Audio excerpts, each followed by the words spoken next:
datos que remiten al primer año de existencia del Departamento de Homicidios. Repasemos Crónica de Telemundo.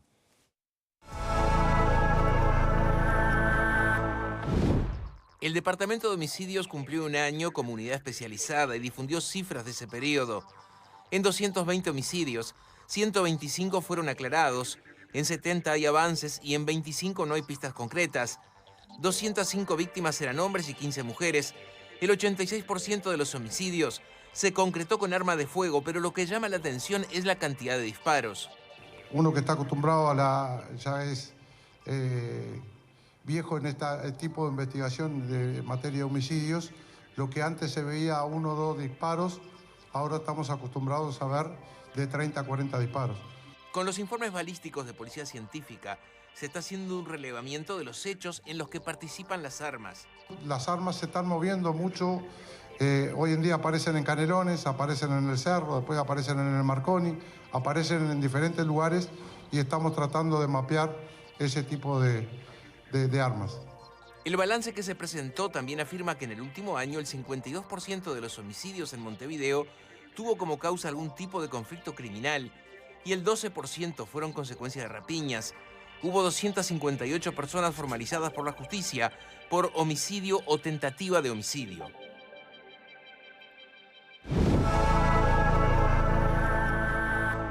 Bien, y para hablar de este tema nos está acompañando el subsecretario del Ministerio del Interior, Pablo Abdala. ¿Cómo le va? ¿Qué tal? Un gusto, Victoria. Gracias por la invitación. Bien.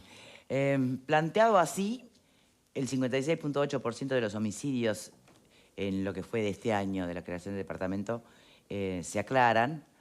Bueno, es una buena cosa. Yo no sé cómo es o cómo era comparativamente antes. Y no me refiero a la década de los 90, ¿no? Que había un alto índice de aclaración, pero, no sé, década pasada. A ver... Mismo esta administración, previo a la creación del departamento. Sí. Venimos en un proceso, en este sentido, virtuoso, de avance, de crecimiento, de desarrollo, de profesionalización de la labor policial, que yo lo inscribiría, Victoria, en un concepto más general de la política criminal, de la política de seguridad que se instauró en el año 2020 y que claramente implica, desde nuestro punto de vista, un proceso continuo de mejora y de superación. Y esto lo podemos abonar con datos, con cifras. Aquí estamos hablando de un aspecto específico, que es el esclarecimiento de los homicidios, a partir de una buena decisión, que fue la creación de ese departamento de homicidios que antes no existía. Pero por supuesto lo podemos abonar con cifras relacionadas no solo con la tendencia descendente de buena parte de los delitos, sino al mismo tiempo con los datos estadísticos asociados a la respuesta policial, a los procedimientos, a los allanamientos, al despliegue territorial de la policía, a la incorporación de equipamiento y de inversión tecnológica. Con relación a esto, creo que este porcentaje habla claramente de una mejora en lo que tiene que ver con un aspecto que siempre es muy importante en la lucha contra el delito, que es precisamente establecer con claridad el origen o la causa que está detrás de una muerte violenta, como en estos casos, como en el caso de los homicidios, y al mismo tiempo la identificación de los culpables y, por lo tanto, la judicialización y la condena y la formalización de ellos. Perdón que lo interrumpa, Abdala, pero usted habla de que estamos en un proceso virtuoso. Tengo datos del Ministerio del Interior, capaz que los estoy interpretando mal, que habla de aclaración de homicidios en nuestro país, y del 2015, que se aclaraban un 65% de los homicidios, la cosa fue bajando, llegando al 51% en el 2022. Ahora sí hay un repunte, pero digamos, en esta administración. Naturalmente, a eso me refiero. Sí, yo estoy hablando de lo que puedo hablar o de lo que me cabe hablar, que es lo que venimos cumpliendo desde el año 2020. Yo hace 10 meses que estoy en el Ministerio del Interior, pero por supuesto había una continuidad en cuanto a determinadas líneas estratégicas que se instauraron en ese entonces, que definen un nuevo rumbo en materia de política de seguridad, claramente, y que en ese sentido ese nuevo rumbo va arrojando estos resultados que yo considero por lo menos auspiciosos.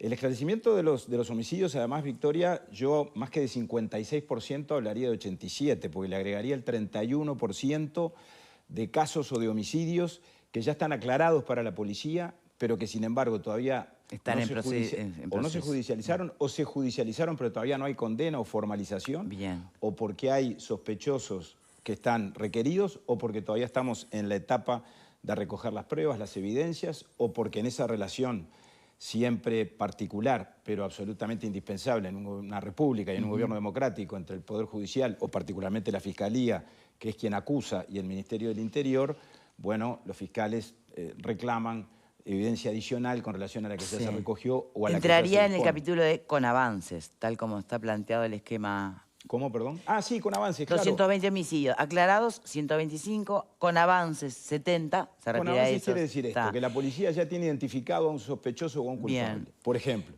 Y pendientes hay 25. ¿Qué quiere decir? ¿Que no tienen una pista Que o esos que todavía no están aclarados. están en la carpeta de los fiscales esperando turno? No, por supuesto que se están trabajando con la Fiscalía, la gestión policial está en marcha.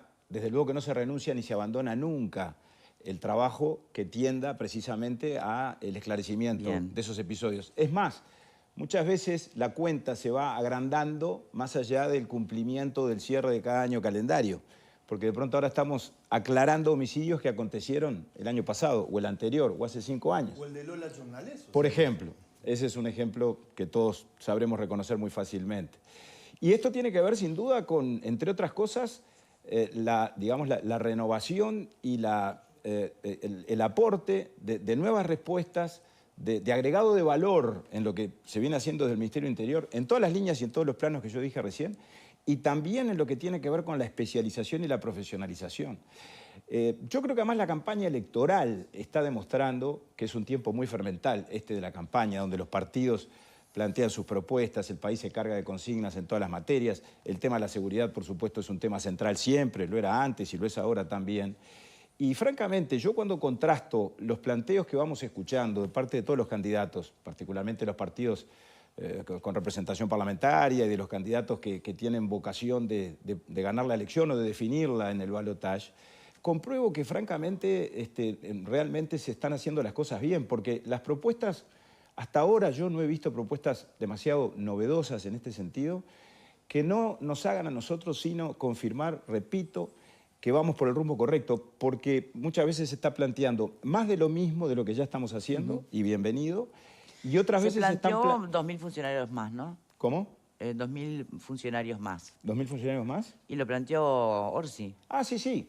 Bueno, si vamos a ese terreno, que con mucho gusto voy a él, en el día de ayer escuchamos una serie de planteos del partido de la oposición, del Frente Amplio, que yo quiero ser muy respetuoso y debo ser muy respetuoso, y califico a las propuestas, no califico a las personas, pero creo que fueron planteos bastante, yo los catalogaría de inconsistentes, o por lo menos de muy poco expresivos en lo que tiene que ver con la perspectiva que yo decía recién, de agregar cosas nuevas o de agregar cosas sustantivas.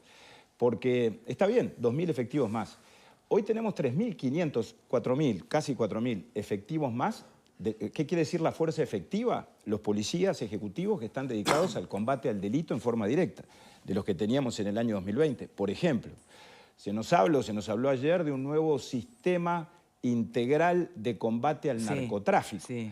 Ahora, cuando yo digo cuando hablo de la credibilidad, no hablo de las personas, me refiero en todo caso a la credibilidad asociada, de las propuestas asociadas a lo que ya se está haciendo o asociadas a lo que se hizo o se dejó de hacer cuando quienes hoy preconizan esas ideas fueron gobierno. ¿No tiene credibilidad el Frente Amplio en seguridad? Y bueno, a ver, repito, no hablo de las personas, pero la misma fuerza política que nos plantea generar un sistema integral de combate al narcotráfico es la misma fuerza política que en el año 2012 suprimió las brigadas antidrogas de Montevideo y Canelones. Y claramente en ese momento, y esto está ahora estadística... está planteando volver al PADO, ¿no?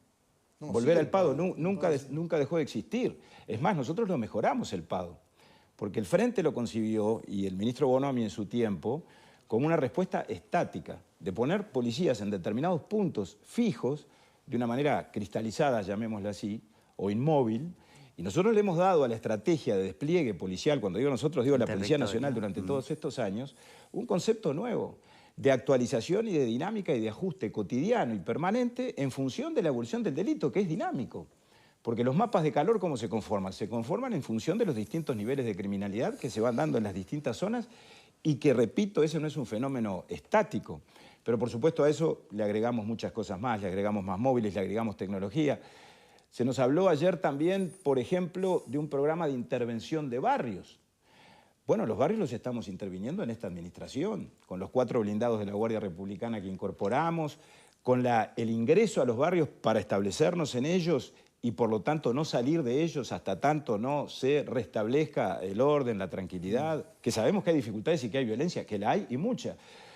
El mismo partido que ahora nos habla de un programa de intervención de barrios, en el pasado lo que realizaba eran operativos, le llamaban de saturación, que en verdad eran ingresos a los barrios, que era ingresar y salir, touch and go, podríamos decirlo de alguna manera, ¿no? Por una expresión que todos podremos reconocer. Todos ¿En no. qué sentido? ¿En qué sentido? Todos no, hable por Se haga cargo quien lo dice. Bueno, pero ¿a qué me estoy refiriendo? No, ya sé, pero me estoy refiriendo a lo que quise insinuar recién, y más que insinuar, afirmar categóricamente. Eran operaciones en los barrios que se realizaban a la hora del informativo, cuando ya todo el mundo estaba enterado. Se ingresaba, se practicaban 3 o 4 allanamientos y después la policía se retiraba. La policía no ingresaba a todas las zonas, había zonas liberadas. Había zonas en las cuales la policía retrocedía. Eso ya no ocurre más.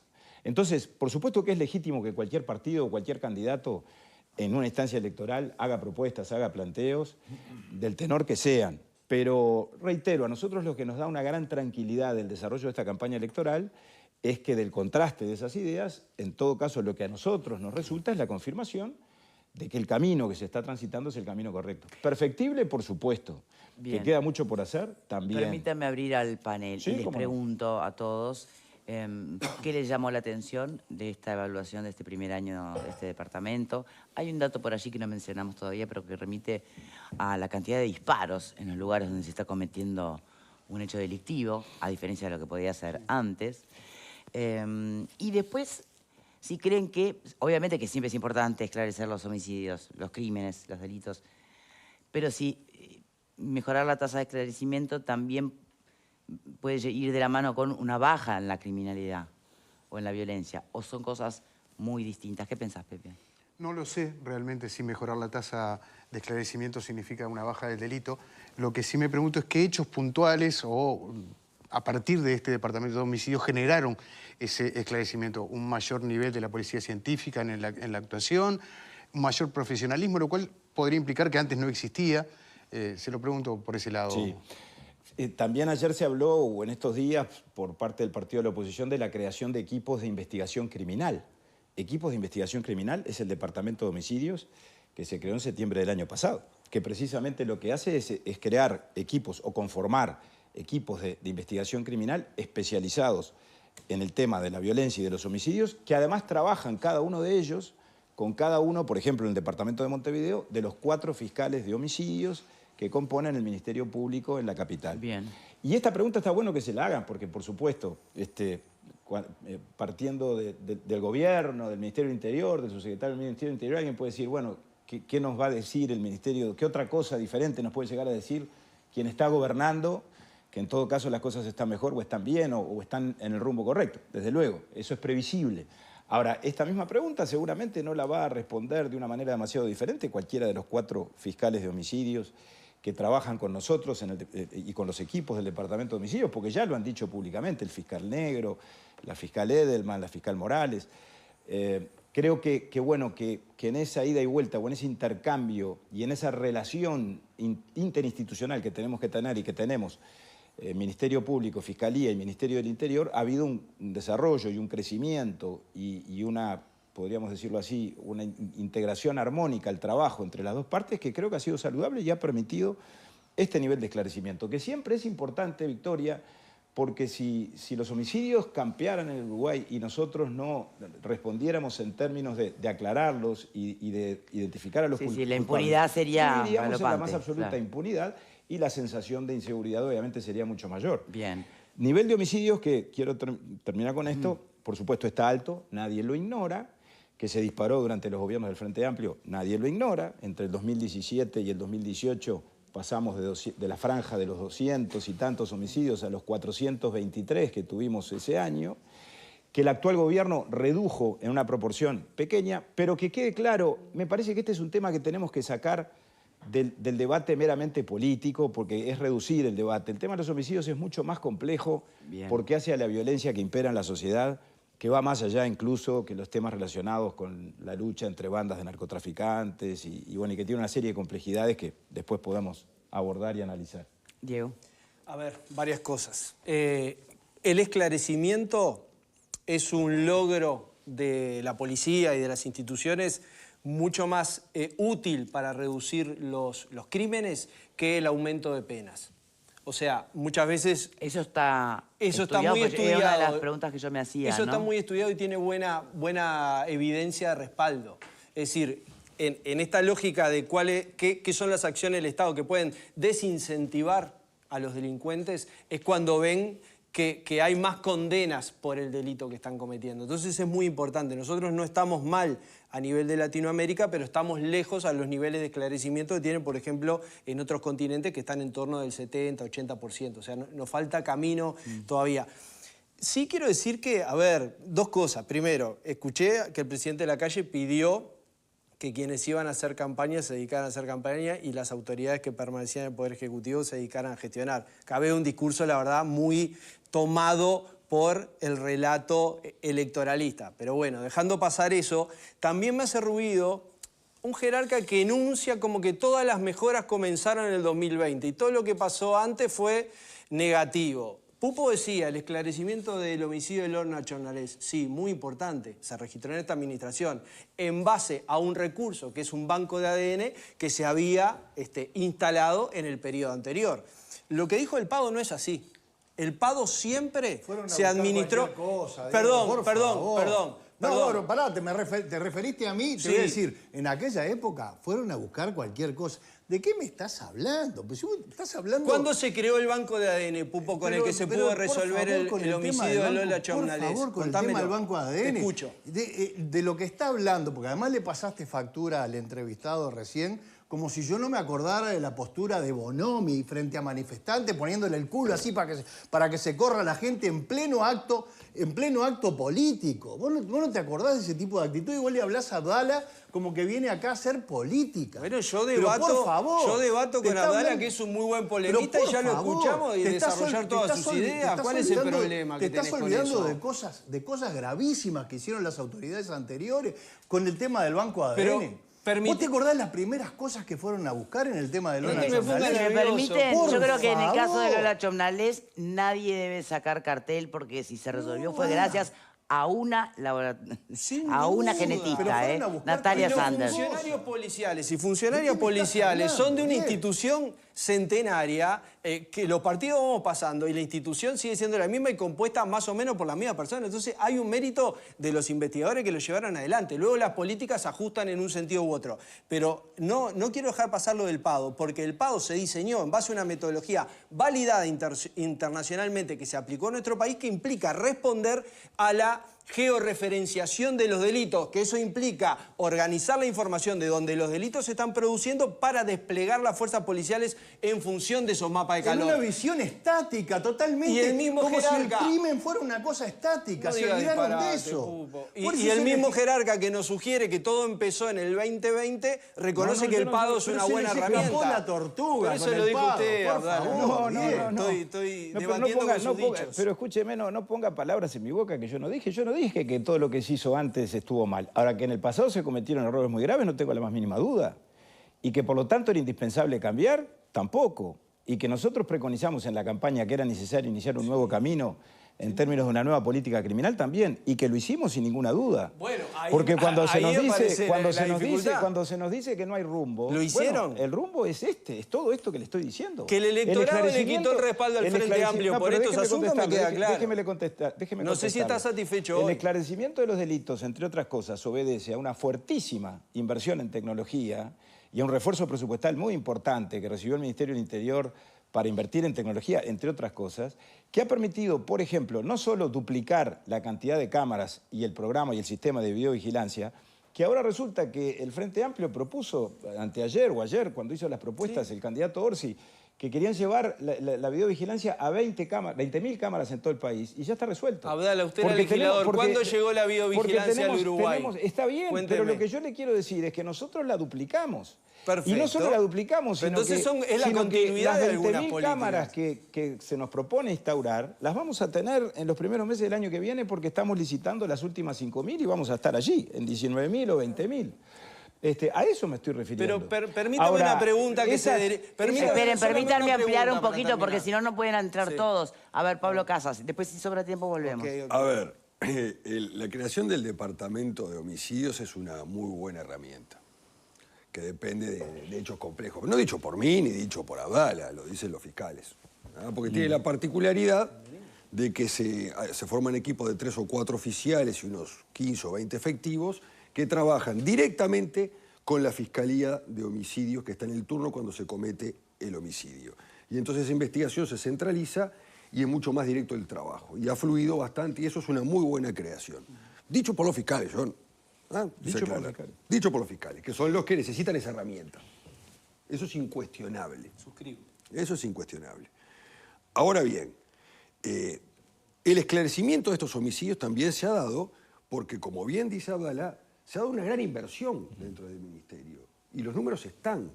Se parte con unas 6.000 cámaras de la administración anterior, que fue una buena idea, las cámaras. Por supuesto que fue una idea, nadie dice lo contrario. Ahora, esta administración ha instalado unas 8.000 cámaras más. Estamos en 13.000 en este momento. Y 5.000 en proceso de licitación. Exacto, hay 5.219 en proceso de licitación, que cuando se apruebe la licitación van a estar instaladas, van a redondear esas 20.000. Que es un factor fundamental, las cámaras, para poder esclarecer, yo diría, el 80% de todos los delitos. Es un factor fundamental. Cuando uno va a Fiscalía y de pronto ve la carpeta fiscal, ve las filmaciones y demás, y esclarecen muchas dudas. Y es mucha prueba de la que utiliza la Fiscalía para esclarecerlo. O sea que la instalación de cámaras es fundamental.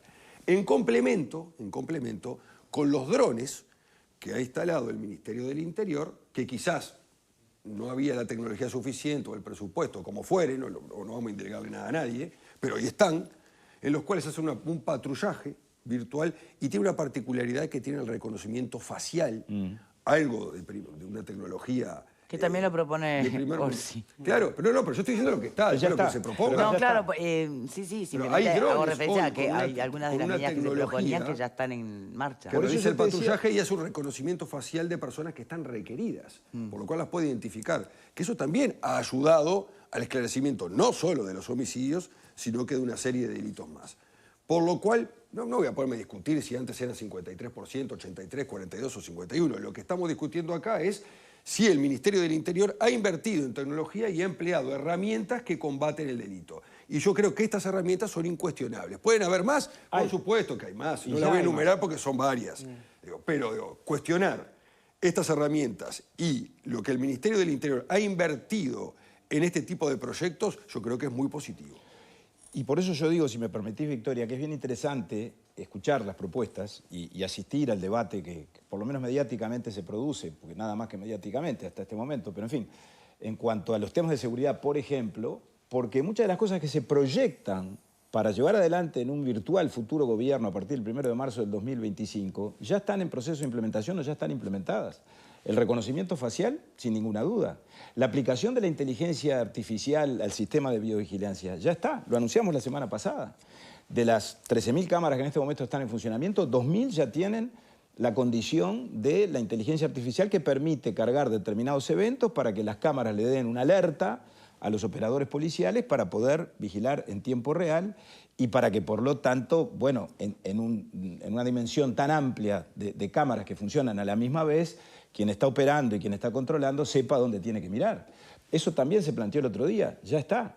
Y agrego a lo que tú decías muy bien, con mucho acierto, en cuanto a que todos esos elementos tecnológicos ayudan a un mayor esclarecimiento, el escáner 3D que nos pidieron los propios fiscales cuando asumimos con el ministro Martinelli el pasado 7 de noviembre, que permite aplicar la tecnología en 3 dimensiones en términos de preservar la escena de los hechos y por lo tanto preservar todos los elementos que hacen a la evidencia y a la prueba del delito. Y agrego otro elemento que ha sido, no quiero decir revolucionario, que tampoco hay que plantearlo en esos términos, pero que son los sistemas de detección de disparos. El famoso sistema de ShotSpotter, que ha permitido también detectar de dónde provinieron los disparos, asistir más rápidamente a la escena de hecho, asistir eventualmente a una persona que está herida y salvarle la vida, porque eso también hemos logrado, porque se llega antes de lo que se lograba con anterioridad. Y bueno, y todo eso creo que define una sumatoria, un conjunto de acciones, desde lo tecnológico hasta lo operativo, pasando también por las normas legales. Porque yo puedo compartir lo que recién se decía, es verdad, incrementar las penas por sí mismo, no, lo dicen los penalistas, no persuade, tú lo sabes muy bien, los delincuentes van a seguir siendo delincuentes. Lo cual no quiere decir que no se ajuste el derecho penal, ¿no? O que eventualmente no se incorporen figuras nuevas que antes no existían, como por ejemplo la resistencia al arresto, que se creó en la Ley de Urgente Consideración. Pero también hay que ver las modificaciones que la Ley de Urgente Consideración, tan vituperada en su momento, pero al mismo tiempo tan legitimada por la ratificación popular después, incorporó y ha sido fundamental para los buenos resultados en materia de represión y prevención del delito en cuanto a las herramientas que se le proporcionaron allí a la policía, modificando la Ley de Procedimiento Policial, modificando el Código del Proceso Penal en todo lo que concierne al control de personas, al control de vehículos. Eso, porque después de todo, ¿de qué hablamos cuando hablamos de eso? Es lo que hoy se aplica cuando se interviene en los barrios. Y cuando la Guardia Republicana, que sin duda ha sido reforzada y que se han abierto nuevas bases de la estructura de la Guardia Republicana en el interior del país y particularmente en el norte del Uruguay, interviene y realiza operativos de control, utiliza esas herramientas legales que antes no existían o que si existían tenían un nivel y un grado de rigidez que determinaba que por lo tanto la eficiencia y la eficacia policial fuera otra. Y esto que estoy afirmando, cuidado, no son expresiones altisonantes o voluntaristas, esto es demostrable estadísticamente. No solo con la circunstancia que por algo ocurrido, de que las rapiñas vienen bajando sostenidamente desde el año 2020, ya casi en un 40% con relación al año 2019, o los hurtos un 20%, o el abigeato un 50%. No, lo digo desde el lado de la operativa policial, de la respuesta policial, de la cantidad de allanamientos, de la cantidad de droga incautada. Aquí hay un cambio también en el concepto. Cuando yo digo, hablo de los errores del pasado, me refiero al tema del combate al narcotráfico. En el pasado se entendió que no tenía sentido combatir el microtráfico porque no era la forma de terminar con el negocio. Ahora, en función de eso es que pulularon las bocas de pasta base. Y por eso hemos triplicado la desarticulación de bocas de pasta base con relación al pasado. Bien. Claro, antes se suprimían las brigadas antidrogas. Nosotros fuimos por el camino de más represión en el sentido legítimo, en el sentido legal, en el sentido de combatir el delito, que no quiere decir que esto se arregle solo con represión. Porque después podemos hablar del enfoque dual, que sin ninguna duda ahí está todo el componente de la respuesta social, a lo que yo me afilio, y en eso coincidimos. Yo a eso me afilio. Pero como nos vamos quedando sin tiempo, un componente de este informe es la gran disponibilidad de armas de fuego que hay en la población civil, en particular en algunos barrios donde se dispara muchísimo. Y usted lo mencionaba, instalaron shotpotter y demás. ¿Qué acciones está tomando o va a tomar este Ministerio del Interior para controlar esa enorme disponibilidad de armas de fuego en la población uruguaya? Y con eso cerramos. Si el récord de incautación de armas que tenemos hoy. Porque todo va de la mano de todo. Es decir, cuando nosotros hablamos de más allanamientos, por ejemplo, en la lucha contra el narcotráfico, y son las cifras oficiales, y contra el microtráfico, se duplicaron los allanamientos asociados al combate de la distribución minorista de drogas. Se duplicaron la cantidad de personas formalizadas. Por eso tenemos un problema en el sistema carcelario, en términos del crecimiento de la población carcelaria, ¿no? Pero se duplicaron las personas formalizadas y condenadas relacionadas con el narcotráfico. Se triplicaron los procedimientos asociados al control de vehículos, al control de personas, repito, y hemos incrementado las incautaciones de una manera exponencial. Voy a dar un solo dato, podría dar muchos, ¿no? Y también es aplicable para las armas. En términos de pasta base, tuvimos el otro día, ustedes vieron una incautación en el departamento de Flores de 48 kilos. ¿Y qué fue esto de salto de 250 efectivos? ¿De salto? Sí. Bueno, hoy se estaba desarrollando una operación, ¿no? Sí, no tengo noticias de ahora, pero probablemente sea una noticia del día. Pero un solo dato y yo por mi parte termino con esto. La pasta base, todos sabemos los estragos que ha generado en nuestra sociedad desde hace tantos años. En el periodo pasado, en todo el periodo pasado, 2015-2020, se incautaron algo más de 500 kilos de pasta base. En los primeros 4 años, no 5, 4 años de esta administración, se llevaban incautadas 2.300 kilos de pasta base. Entonces, esos son datos, repito, absolutamente objetivos, que me parece que están más allá de cualquier comentario, en una mirada que por supuesto es evolutiva, ¿no? Acumulativa, que no pretende que la historia se analice por tajos. Bien. Pero que hay rumbo, me parece que es claro que hay rumbo. Subsecretario Pablo Abdala, muchísimas gracias. Muchas gracias a ustedes. Un placer por invitarme. Y a ustedes, como siempre, por estar del otro lado. Será hasta mañana.